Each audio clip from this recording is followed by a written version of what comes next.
Literally చెప్పాలంటే 5 సంవత్సరాలు ప్రజలు 2019 నుంచి 24 వరకు బిక్కుమంటూ ఉన్నారు. అని ఎంత బిక్కుమని ఉన్నారో తర్వాత లాస్ట్ ఎలక్షన్ దగ్గర చేసి ఉద్యోగస్తుల దగ్గర నుంచి ప్రతి ఒక్కరు ఏ రకంగా తిరగబడ్డారో కూడా జగన్మోహన్ రెడ్డి కూడా తెలుసుకోవాలి. లక్షలాదిగా ఉద్యోగస్తులు బయటకు వచ్చి ఈరోజు వాళ్ళందరూ కూడా ధర్నా చేస్తే వాళ్ళందరి మీద కూడా ఈరోజు అప్పుడు కేసులు పెట్టిన పరిస్థితి. మా తెలుగుదేశం పార్టీ నాయకులకు కానీ జనసేన పార్టీ నాయకులకు కానీ అందరి మీద కేసులు పెట్టిన పరిస్థితి. అందుకే ఇందాక ఉన్నాను, విధ్వంసము విద్వేషానికి బ్రాండ్ అంబాసిడర్గా ఉన్నాడు. కూల్చివేత తప్ప కట్టడం అనేది చేత కాని పరిస్థితి. అతని తాలూకా జే ట్యాక్స్కి భయపడిపోయి పరిశ్రమలు కూడా పరిగెట్టి పారిపోయే పరిస్థితి. అతను ఏదైనా పరిశ్రమ రావాలి అంటే ఈరోజు చంద్రబాబు నాయుడు గారు కూర్చొని ఒక పరిశ్రమ వస్తుంది అనుకుంటే, నాయన ఎంతమందికి ఉద్యోగాలకు అవకాశాలు కల్పిస్తావు, మౌలిక సదుపాయాలు ఎంత మేరకు కల్పిస్తావు అని రెండు క్వశ్చన్స్ అడుగుతారు. అదే జగన్మోహన్ రెడ్డి పరిశ్రమలు రావాలంటే అడిగిన క్వశ్చన్ ఏంటంటే, నాకు వాటా ఎంత ఇస్తావు, నాకు కమిషన్ ఎంత ఇస్తావు. ఆ రెండింటి మాటలకి దూరంగా పారిపోయిన పరిశ్రమలు ఈరోజు మళ్ళీ చంద్రబాబు నాయుడు గారిని చూసి, చంద్రబాబు నాయుడు గారి తాలూకా విజనరీని చూసి ఈరోజు ముందుకు వస్తున్నాయి. ఈరోజు 20 లక్షల ఉద్యోగాలు మేము టార్గెట్గా పెట్టుకున్నామని చెప్పి ఈరోజు 5 లక్షల పైగా ఉద్యోగాలు వచ్చే కంపెనీలు ఈరోజు ఆన్ బోర్డ్ అవుతున్నాయి. ఈరోజు పెట్టుబడులు పెట్టడానికి సిద్ధపడమే కాకుండా ఈరోజు ఆన్ బోర్డ్ అవుతున్నాయి. ఈరోజు 2047 విజనే కాకుండా 5 సంవత్సరాలకు ఒక విజన్ తయారు చేసుకొని ఒక విజనరీ లీడర్ కింద ఈరోజు రాష్ట్రాన్ని అభివృద్ధి పదంలో ముందుకు తీసుకెళ్తా ఉంటే అది ఓర్చుకోలేక మళ్ళీ తిరిగి వీళ్ళు మీటింగులు పెట్టుకొని వాళ్ళు ఏదో చాలా ఉద్దండ పిండాలు అన్నట్టుగా ఈరోజు బయటకు వచ్చి మాట్లాడుతున్నారు. నిన్న మొన్న ఎవరో కొంతమంది మాజీ మంత్రులు వచ్చి మాట్లాడారు. అసలు నిజంగా ఎక్కడైనా ఏదైనా అన్యాయం జరిగితే ఇంతకుముందు 2019 నుంచి 24 వరకు ముఖ్యమంత్రిగా ఉన్న జగన్మోహన్ రెడ్డి ఒక్కరిని కానీ ఆ రోజు ఆగస్టు 15 రోజు రమ్య అనే అమ్మాయిని నడి రోడ్డు మీద పొడి చంపేస్తే ఒక్కరోజు దాని గురించి కూడా బయటకు వచ్చి కూడా మాట్లాడలేని పరిస్థితి.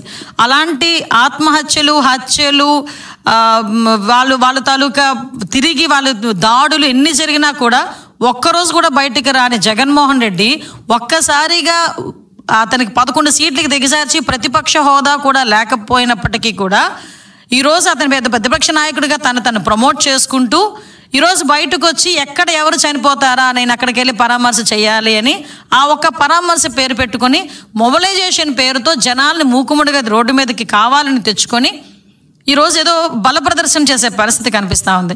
ఈరోజు వైసీపీ మూకలని కూడా రోడ్డు మీదకి వచ్చి అదే హింసా రాజకీయాలని మేము బయటకు మళ్ళా తీసుకొస్తాము, లేకపోతే హింసా రాజకీయాలను ప్రేరేపిస్తాము, లేకపోతే బయటకు వచ్చి 2029లో రపా కోస్తాము, ఇలాంటి పదాలు చాలా ఎక్కువగా వినిపిస్తున్నాయి.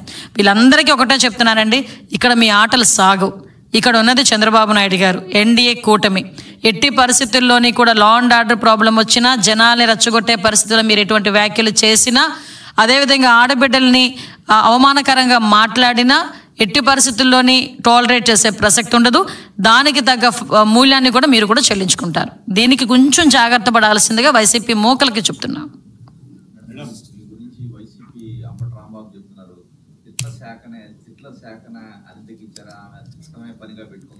అంటే ఆయనకి ఇంతకు ముందు నాకు తెలిసి నోటిపారుదల శాఖ ఆయన చేస్తున్నాడు. నీటిపారుదల శాఖ, నోటిపారుదల శాఖ.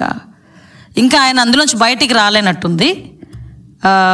ఆయన గురించి ఎంత తక్కువ మాట్లాడుకుంటే అంత మంచిది.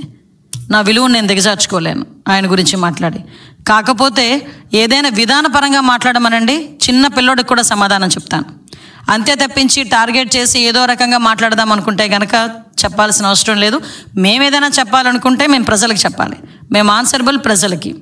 ఈరోజు ఎక్కడ ఏ అన్యాయం జరిగినా మాకన్నా ముందు స్పందించే వ్యక్తి చంద్రబాబు నాయుడు గారు. ఇంకా మా వరకు వస్తున్నాయో రావట్లేదని చూసుకునే లోపు దీని సంగతి ఏంటో చూడండి ఇమ్మీడియట్గా అని చెప్పి మాకు ఆదేశాలు ఇచ్చి ఆ వ్యక్తి దొరికేడా లేదా, ఆ అక్యూజ్డ్ దొరికేడా లేదా, అరెస్ట్ చేసామా లేదా, ఇది ఫాలోఅప్ చేసుకుంటున్న వ్యక్తి ముఖ్యమంత్రి స్థాయిలో ఇన్ని పనులున్నా కూడా లా అండ్ ఆర్డర్ విషయంలోనే కానీ, మహిళల మీద జరుగుతున్న అఘాయిత్యాల విషయంలో కానీ ఇంత అలర్ట్గా ఉన్న ముఖ్యమంత్రి నేను ఎప్పుడు కూడా చూడలే. నేనేదో ఆయన మంత్రివర్గంలో ఉన్నానని నేను చెప్పట్లే. ఒక మహిళగా లాస్ట్ 5 సంవత్సరాలు చూశాను, ఇప్పుడు కూడా చూస్తున్నాను కాబట్టి ఆ కంపారిజన్ నాకు తెలుస్తుంది. సో వీళ్ళేదో మాట్లాడుకుంటే దానికి సమాధానం చెప్పాల్సిన అవసరం మాకు లేదు.